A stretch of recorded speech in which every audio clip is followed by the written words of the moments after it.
I mean, this gets talked about a lot, but they're like going into this year, Xiaohu literally said he would only swap to mid if it was bin or breathe top lane. But they try to get Knight. They try to get Knight in the mid lane, and I just think like how sick that's that a wet roster dream would right be. there, isn't it? That Yeah, would be pretty if nice. Xiaohu top, Knight mid, like, oh man. Well, unfortunate. It's just one of those things where you just think Especially because, mate, when I think of all the games I've seen Knight play, where he is a fucking absolute beast, especially in all the team fights, it's like, mate, if he had sort of Xiaohu piloting his team, yeah, and I mean, I think Ming as well. This is the dream. Just go mid, go mid, go mid. Just get the group as a team. Go right there. We get the fight. That'd be amazing, mate. It'd be fucking sick.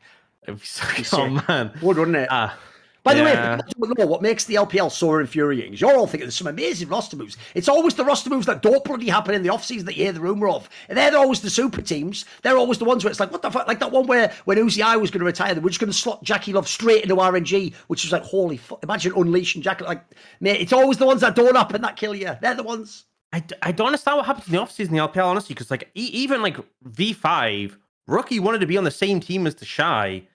And then I don't know actually specifically what happened, but something broke down and they ended up getting split up. But they wanted to be on the same team. You know, they both, you'll love this, Monty. They both claim publicly, but we both wanted to get on the same team. But somehow, yada, yada, yada, we ended up on different teams. In fact, bizarrely, the Shy didn't get onto Rookie's team. That's like some prisoner dilemma shit. It's like, the Shy was just in here a minute ago. He was talking bad shit on you. He said he's probably not going to sign you. It's like, all right, fuck. I mean, I don't know if I should. Then they go to the Shy, like, yeah, Rookie says he's out on you. He said, sorry. What is this, mate? Like, if you just actually group negotiate, you get in there, don't you? Because that makes it sound to me, if I have to say, because I've read all the interviews of the Shy for years, and I've told you the thing I can't handle because it's so funny is he thinks he's just like Rookie and plays just as like well-rounded and not abusive. And so what I've always thought is that because so many of the other members of IG were so flawed, like the jungler was a bloody idiot who could only do like level 3 ganks. Baolan is Baolan, who I assume he just owns all of the LPL or secretly in a fucking fund somewhere because I don't know how else to get playing. Jackie Love never knew that he wasn't actually Uzi being played through all the time. He just thought I'd be pushed up all day long in a solo lane team. And so in this scenario, I always thought Rookie was just like, well, you know what? Better the devil, you know. The Shy, yeah, fuck it, mate. See with me till the end. But then when he finally got a chance to get away, and he was like this, he's going, oh yeah, I'll see what I can do to get in the same team as you. And he goes in. I wouldn't have a problem if the Shy wasn't here. Don't tell him that, but listen, if I, all I'm saying is, if you just got a different top lane, I'd probably sign it. Yeah, Shy, it didn't work out, mate. What do you know? Wires were crossed. There's miscommunication. You don't know Chinese that well, do you? You know what? Let's get him next time. Couple of years from now, the last dance. That's right. Anyway, I've got to go talk to Rich now. Rich, you know what a tank is, mate? Like, give me a break. There's a sort of a subtext behind this story. It actually did end up being his undoing as well, because Rich like horribly hinted like the playoffs. Of course. I know. Yeah. But it was even like it's so weird as well because like everyone knows the Shy is like phenomenal when he's playing well, but like everyone always gives him a pass.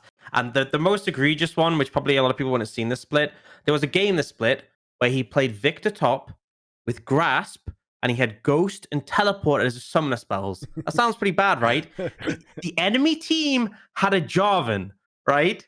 So all this Jarvan did was just come top on repeat because you have no flash for the whole game. Yep. And then he hits level 6 and you're trapped in the Cataclysm. And he just he went like 0, I think it was like 0-6-0 at one point. And it's just like any other player would be like, so like everyone would be at his throat, but the Shy, they're like, oh, it's Shy. He just, he does that sometimes. It's so weird, but everyone just gives him a pass. You see, you're not understanding the theory. You just put the gravity field in the Jarvan ult and then ult on top of both of you. Yeah, there you go. Genius. There you go. That's the thing is, one, on the angle of like of the whole thing of like fucking he does like the thing about the Shy is he doesn't have the off switch when he starts to win. He believes like the Robert Frost poem, the way out is through. Like he basically is like that classic story of Kobe Bryant, right? Where when Kobe Bryant was injured and he was doing a documentary, he was with this documentary filmmaker and they went to watch a different team play. It was the Nets who had like Deron Williams was their star point guard, right? And in the game, Deron Williams missed like his first 9 shots. So he just stopped because he's point guard. He just distributed the ball and he ended the game, I'm going to say like the 0 for 9 or, like 2 for 11. And basically Kobe turned to this guy who's the documentary guy and goes, see, that would never happen to me. And the guy's thinking, "What do you mean? You never missed 9 shots." He goes, "No, if I go 0 for 9, I'm going to go 0 for 30." Because that was his philosophy. His philosophy was, I'm going to always try and turn it around, and I don't give a fuck. I am the best. That is the Shy. And it's why, by the way, if you don't know, he has had some of the most pathetically ridiculous, like, this should not be possible to win this game. This fight shouldn't be possible to win. Like, it is his genius and his madness. That is the real problem with that story, isn't it? Like, that's just who he is as a player, mate. It just is. The problem... No, by the way, here's the one reason. I actually really wanted V5 to win. There's only one reason I'm glad they didn't. Because if fucking Rich, the faker of HOTS, think about this, if he'd have won the LPL, Theon would probably already be on his 5th article about this exact story, because that's like narrative porn to him. That's like the intersection of those. It's like, that's some like unholy alliance, Monty, that never the twain shall meet. Because that would be like if Flash came and played support for fucking Faker now and won Worlds. Like again, Theon says, what the fuck? All my worlds are interceding. Like, the signal noise, please. What the numbers? What do they mean, Mason? The thing about the Shy, though, that's so funny, and like the concept in League of Legends of the only way out being through, is that it would be like, it works to a certain degree in traditional sports, but it would be like if you were trying to play basketball, but every time like the other guy scored 5 points, you would grow like half an inch, and then being like, well, if I just keep doing it, like, I'm gonna win eventually. It's like, there's a snowball mechanic in this game, guys. The more you ins, you can't just keep trying to fight him, because it just gets exponentially harder every fucking time you do it, right? Here's the joke. Because Rookie was imbalanced, like, I actually believe, it's a side conversation for another day. We sort of went in all that Goat episode. I actually believe on raw body of work of actual performance, the Rookie is actually the greatest mid laner to ever play this game. I know I'm not talking about accomplishment, but if you want, go and put all those comments about all the accomplishments and Bengi and all that, yeah, that's great. Give us all the engagement. I actually think if you just look on how they played, tick the nameplates off, who they played against, I think he's just put too many years in a row. So the joke is, the only way Riot could actually like essentially give a comeback mechanic in a game with Rookie was to put the Shy in the fucking top lane. That's actually the only thing. That is the blue shell. The blue shell drops out the back of your trunk and then goes under the front and goes under your wheels. Like it drops out the trunk and that's comes out the front of the engine and goes under, like, fucking hell. The blue shell treadmill. The blue shell was inside the building all along. Like, give me a break. You know what I mean? Like, what a ridiculous human being he is. Still, please keep doing interviews, because his interviews are amazing. Like I said, I can't even believe it's actually him. It's almost like there's a different personality comes out in the interviews, mate.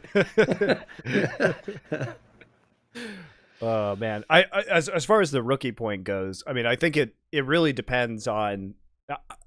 Certainly, he's had more weights on his team, right? Over the years, but it's especially if Faker wins MSI or wins another, like, wins Worlds, for example, this year. Like, it is, you know, he has built quite a legacy, and if he can do it against the top Chinese teams that are being sent, it would kind of solidify that in many ways. I think what the very disappointing thing is that Rookie isn't at this tournament, because that would have been fucking excellent to watch. Like, what?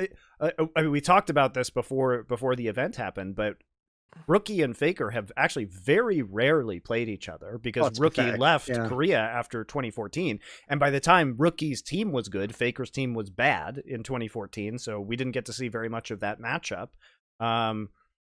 And the madness was season 9. They were supposed to meet in that bloody season 9 MSI final, but then G2 happened, and then, oh God forbid, fucking Team Liquid happened. That was the ridiculous one, wasn't it? The miracle run. I feel like when I was at MSI, so much I was just thinking, oh man, I would love to see top esports here. Oh man, I would love to see V5 here. I'm just like, obviously, we'll likely get that at Worlds, but just.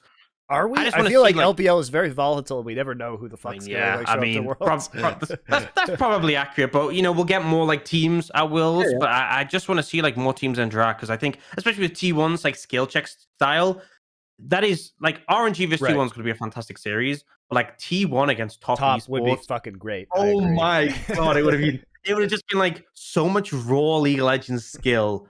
And it would devolve into a fiesta. I know, it would just devolve into a fiesta, and it would be fantastic. And people would be like, "This is one of the greatest series of all time."